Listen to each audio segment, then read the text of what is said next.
avec l'inamovible Laurence Manfredi qui domine la discipline en France depuis une bonne dizaine d'années.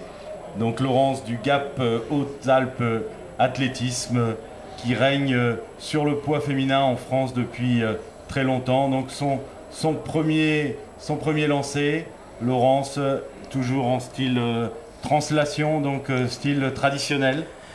Oui, une technique très pure qu'elle utilise depuis de nombreuses années maintenant sous la direction de Jacques Pelgas. Et un excellent jet à 17,20 mètres qui lui permet de prendre la seconde place car devant elle, il y a Jessica, ses rivales, sa grande rivale. Voilà, une grande première, Jessica, qui va essayer de passer devant Laurence Manfredi pour la première fois de sa carrière, prenant ainsi une option sur la place de titulaire pour la Coupe d'Europe à Annecy à la fin du mois de juin. Et Jessica, 26 ans, qui monte en puissance donc en ce début de saison, puisqu'elle va remporter le concours avec un jet à 17,32 mètres et pour la première fois donc de sa carrière, elle devance Laurence Manfredi, donc deuxième. 5 fois au-dessus de 17 mètres, la victoire dans ce concours, plutôt pas mal.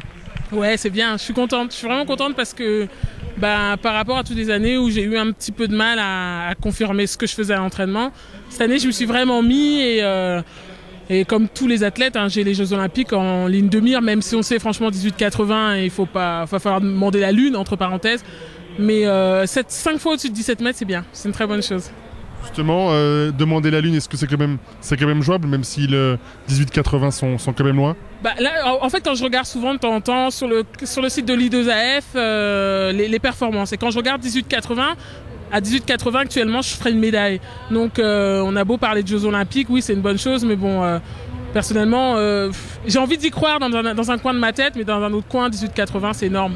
C'est vraiment énorme. Quand on voit d'autres pays où on demande à des filles de faire 17 mètres, c'est beaucoup, c'est énorme, c'est énorme. Mais bon, je vais pas non plus me dire ah, c'est pas possible, je vais baisser les bras. Non, il faut continuer là-dessus, quoi. Et battre Laurence, c'est quelque chose de bien aussi? C'est bien, ça fait du bien parce que j'avais un peu cette c'est pas une appréhension que j'avais, mais c'était un peu difficile parce qu'il faut se dire quand même Laurence, elle est là depuis un paquet d'années. Et le truc, c'est que ça fait du bien en morale, mais en y pensant, Laurence, quand on arrive au niveau mondial, je veux pas être méchante ou médisante, mais entre parenthèses, faire 18,69, ça n'a rien d'extraordinaire. Alors que quand on regarde dans les grandes compétitions internationales, les gens font 19 mètres, 19 mètres 50, et là, ça commence vraiment à compter, on va dire, entre parenthèses. Donc, battre Laurence, oui, c'est bien, mais c'est pas une fin en soi. Eh bien, merci beaucoup et bon courage pour la suite. Merci.